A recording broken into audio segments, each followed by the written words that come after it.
दोस्तों नमस्कार। Colonel Ajay, CEO Ajay astro money guru, first global astro finance digital channel से आपसे मुखातिब होता हूं। आज 12 फरवरी सन 2023 रविवार।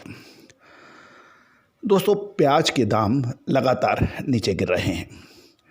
अब किसानों के चेहरों पर बड़ी परेशानियां नजर आने लगी है। जानिए पूरी रिपोर्ट विस्तार से।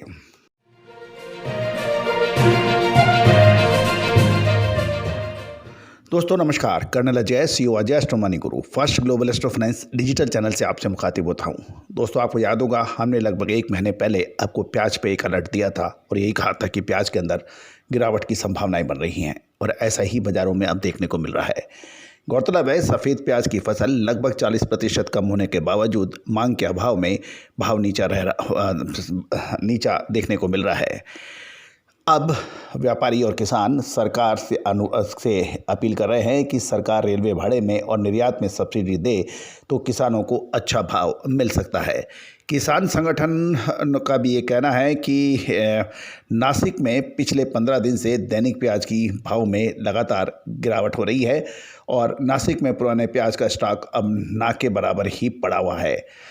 दोस्तों, गुजरात में लगभग सभी सेंटरों में प्याज की आवक एक साथ आने से भावों में लगातार गिरावट सुनने में आ रही है।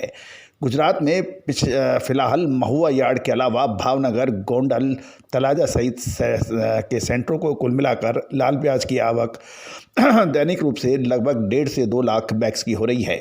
महुआ में चालू सप्ताह में आवक खुली जब एक साथ 2.75 लाख बैग्स की एकदम से बड़ी आवक देखने को मिली। सौराष्ट्र के माल में इस समय उत्तर भारत के राज्य यूपी, बिहार, हरियाणा, पंजाब और दिल्ली में व्यापार होता है। दूसरी ओर देशावर भी अन्य राज्यों की आवक से अच्छे आने से भाव नीचा बताया जा रहा है। गौरतलब है कि अलग अलग संगठन प्याज की लागत किसानों की अलग अलग बता रहे हैं। जहां तक कुछ किसान संगठन के जो प्रमुख हैं उन भारत भाई, महाराष्ट्र राज्य कांदा उत्पादक शेतकारी संगठन नासिक महाराष्ट्र, उनका ये कहना है कि प्याज के बाज़ार में भाव लगातार घट रहे हैं और नासिक में 8 रुपये प्रति किलो के औसत भाव देखने को मिल रहे हैं, जबकि किसानों की उत्पादन लागत 20 रुपये किलो की है। ऐसा कहना है भारत भाई डिगोले का। इस प्रकार किसानों को प्याज की बिक्री में बड़े पैमाने पर हो रहा है नुकसान। प्याज के बाज़ारों में उनका ये भी कहना है कि प्याज का बाज़ार में जब भाव बढ़ते हैं तो सरकार अनेक कड़े कदम उठाती है। इसमें निर्यात पर प्रतिबंध, स्टॉक लिमिट, आयात करना और व्यापारियों पर रेट डालना जैसे कदम उठाती है। लेकिन जब प्याज के भाव घट जाता है तो सरकार कोई कदम नहीं उठाती और किसानों को ऐसा लगता है कि सरकार है ही नहीं। सरकार को प्याज के बाज़ार के लिए फ्री पॉलिसी कर देनी चाहिए, जिसमें भाव बढ़े या घटे सरकार द्वारा कोई कदम ना उठाए और बाज़ार अपने ढंग से ही चले। ऐसा कहना है भारत डिगोले का, जो महाराष्ट्र राज्य कांदा उत्पादक शेतकारी संगठन नासिक महाराष्ट्र के हैं।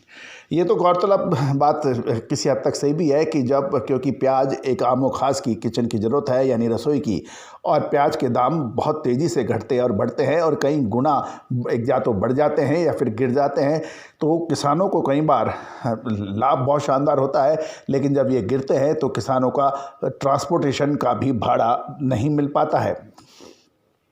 दोस्तों, प्याज पर हमने हर बार आपको सही मोमेंट को पकड़ के आपको अग्रिम विश्लेषण दिया है, चाहे वो तेज़ी का हो या मंदी का। गौरतलब है कि हमने सितंबर महीने में आपको अग्रिम अनुमान दिया कि अक्टूबर में शानदार तेज़ी होगी और एक ज़बरदस्त तेज़ी दिखाई दी और उसके बाद बाज़ार में घटने की बात कही थी। वो आप देखिए घट भी रहा है और साल 2021 हो, साल 2022 हो, हमने लगातार आपको अपडेट दिए हैं जो कि सही साबित हो हैं। गौरतलब है कि लाल के साथ सफ़ेद प्याज का भी भाव नीचा चल रहा है। गौरतलब है कि सफ़ेद प्याज की इतनी आवक भी नहीं है और उसकी फसल लगभग 40% कम होने के बावजूद उसका भाव नीचे चल रहा है। सफ़ेद में इस समय डिहाइड्रेशन में व्यापार नहीं है और कच्ची सफ़ेद प्याज अच्छी 250 से 300 रुपये डिहाइड्रेशन में चले, ऐसा माल 175 से 200 रुपये कोट हो रहा है।